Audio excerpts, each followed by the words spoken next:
Hey, what's going on, y'all? So, yeah, this has been a really a crap week for us Gen X '80s kids because like the majority of our childhood died this week. And if you don't know what I'm talking about, if you're living under a rock somewhere, just they're smart and gone off the grid, and you decided, hey, I'm going to come back on. Let me see what this guy's talking about.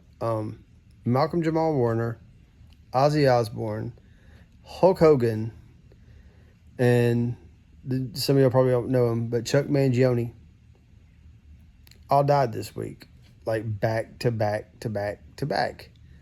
Now, I will admit, on Chuck, I did have to go Google that one because with the other three, they kind of, this is going to sound bad, they kind of took the spotlight, and Chuck's kind of flew under the radar, but yeah, I had to go check that. But, I mean, yeah.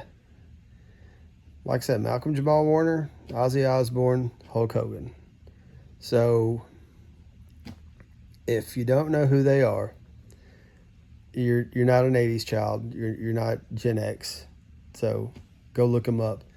But for those of y'all don't, Malcolm Jamal Warner played Theo Huxtable on the Cosby Show, and that's what he'll be remembered for. That's what he'll be.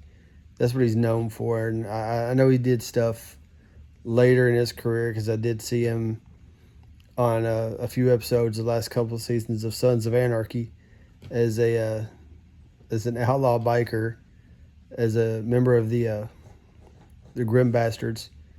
But he will forever and always be Theo Huxtable. And he wasn't that much older than us, so that one kind of hit home. But then you had Ozzy, and let's face it, Ozzy was Ozzy. I watched part of that the concert they did with Black Sabbath a couple weeks ago. It was on, I don't remember if it might have been on YouTube, or somebody may have been showing it on something, I don't remember. But to see Ozzy, you have to sit in the chair, but seeing him still rock out was something. And then, the last couple of days I've seen the Jack Black Hall of Fame induction for Ozzy, when you had an all-star lineup playing a medley of Ozzy's hits, which was great because you got to see Ozzy over there and just rocking out and enjoying it. And it was fun to see that. And then the one that I think a lot of '80s kids are just, tore up about, and that's Hulk Hogan. And I'll be the first to admit, yes, I'm a professional wrestling fan. I grew up watching pro wrestling with my grandmother, and she used to yell at the TV when the bad guys, as she would call them, would do something behind the referee's back. And this is before kayfabe was dead. And for you else who don't know what kayfabe is, that's supposed to be the curtain that separates what's real and what's scripted.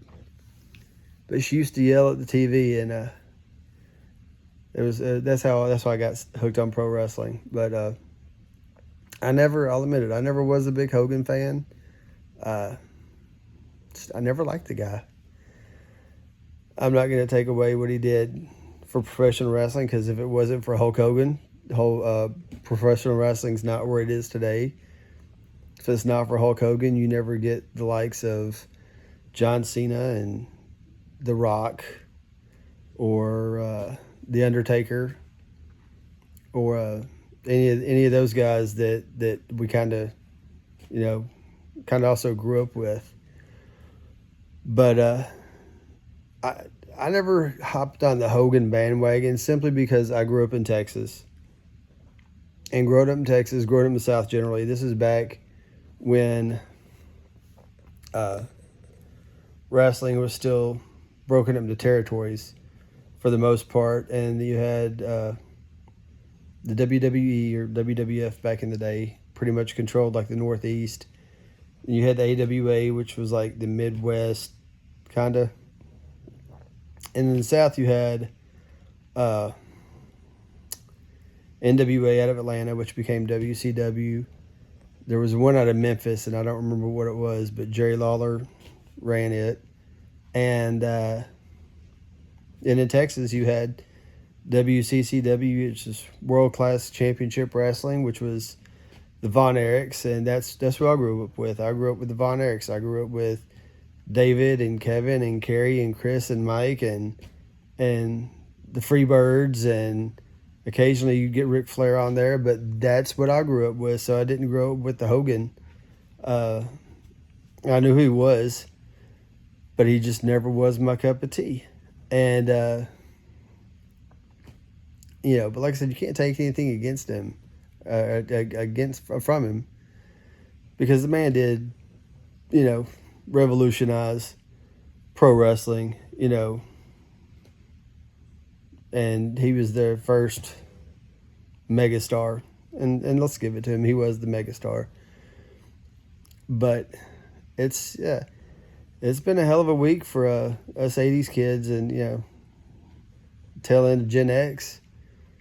It sucks. So right now I need somebody to check on Dolly and Willie and Ray Stevens and the Brat Pack and Christopher Lloyd, Michael J. Fox. Like, if we could just somehow get them all together in some kind of room, some like hyperbaric chamber or something, just to keep them around. I'm not saying they gotta, I'm not saying I want anything new from them, but this is something we, us kids, us 80s kids, we can't handle. I mean, it sucks. It's, watching little bits and pieces of your childhood are just kind of falling off. And I guess that's when you realize you're starting to get old.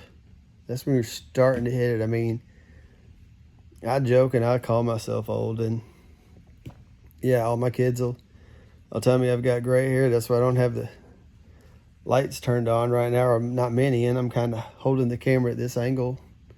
Probably still see it though. But yeah. And then I guess Chuck Mangione. Like, I knew who he was. He was not a percussionist. He played the flugelhorn. Did play jazz. And I really knew him from King of the Hill. He had a character on there that was a recurring character on King of the Hill, and that's how I knew Chuck. Not that I don't listen to jazz. I do listen to jazz. I just didn't listen to Chuck. But yeah, it's been a crap week for us 80s kids. So like I said, if you got any friends that were Gen X, late Gen X, 80s kids, reach out to them. Reach out and make sure they're doing okay. Because trust me, we're really not. And like I said, if there's a way we can get some of these others 80s stars, just like I said, hyperbaric chamber or something, just wrap them in bubble wrap. I don't know, but something, because once they're gone, I can see now, and I don't know, another 30, 40 years when these kids, or kids Jordan's age, are talking about, oh, so and so passed away. It's gonna be some friggin' influencer who got famous because they shoved themselves into a 5-gallon bucket and broke eggs on their head or something. It's not going to be because you revolutionized anything, because you were you were a stable of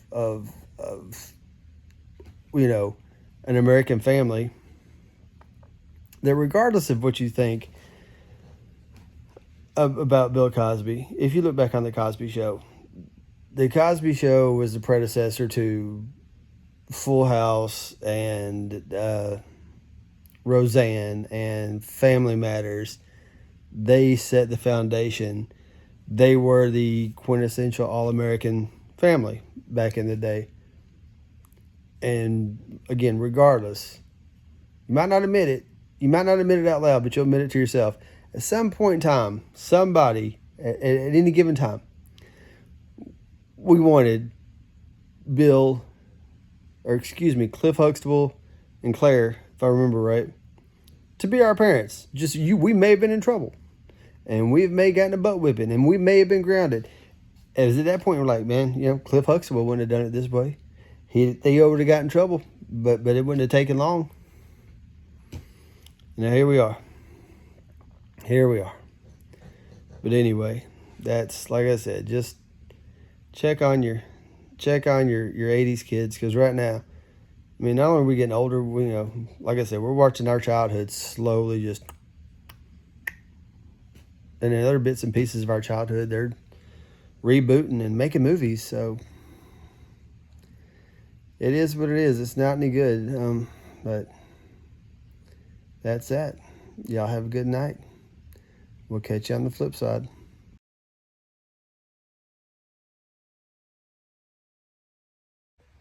So I was just talking to a buddy of mine. We've got a group chat. We were all, the majority of us in there were prior service members, prior military. Some of us were in the same unit, but anyway, he was a huge Hulk Hogan fan, so he put a message in there. He's like, can't believe Hogan's dead. I can't believe the Hulkster's dead. And like I said earlier, I wasn't a big Hulk Hogan fan, so I put it in something to the extent of, and I can't say it on YouTube because I'm pretty sure they'll block it or edit it or kick me off or something. I don't know. But I said something to the extent of, so I'm going to quote the Iron Sheik, F the Hulk Hogan, because there's an interview, I think it was with Howard Stern back years ago, and Howard Stern, whoever, asked Iron Sheik what he thought about Hulk Hogan, and Iron Sheik's answer was F the Hulk Hogan.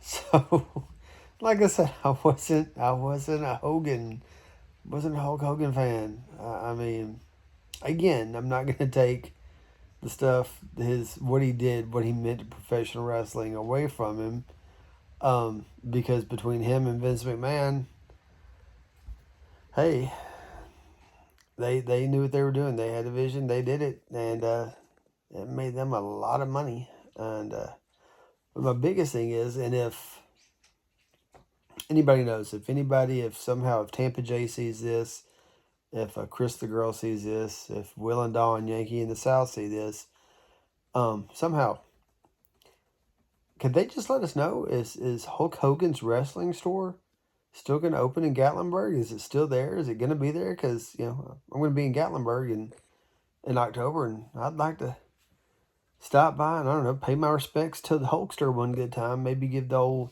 the whole ear thing. Can you hear me? Or, yo, brother, what you gonna do? That kind of thing. But whatever, yeah. So if anybody knows if it's going to be open, just drop me a line in the comments, tag me in something, let me know.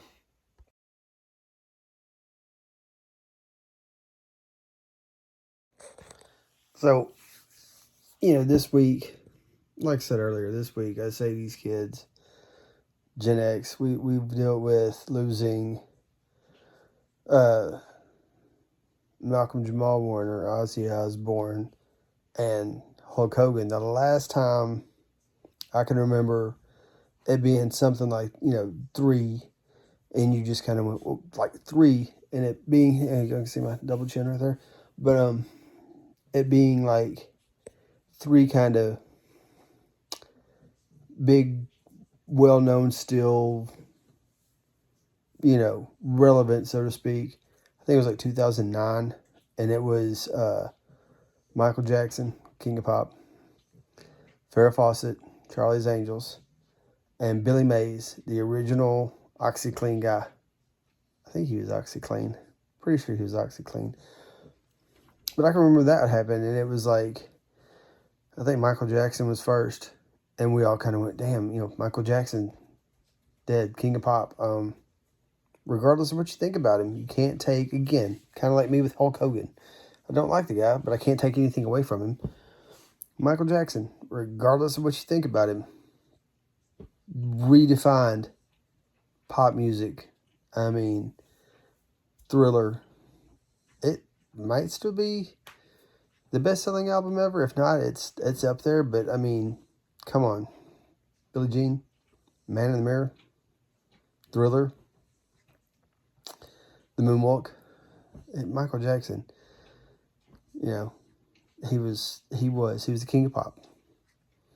Then, like I said, Billy Mays, I think, did the first, when OxyClean first came out, I think he was the OxyClean guy, if I remember right.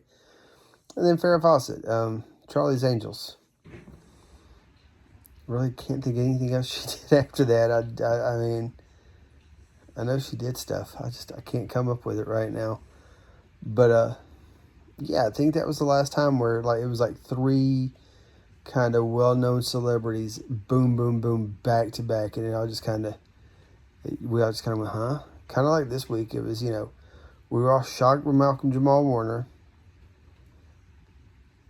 You kind of like, okay, and as you're kind of getting to, okay, he really died, it's true, and then, boom, Ozzy Osbourne.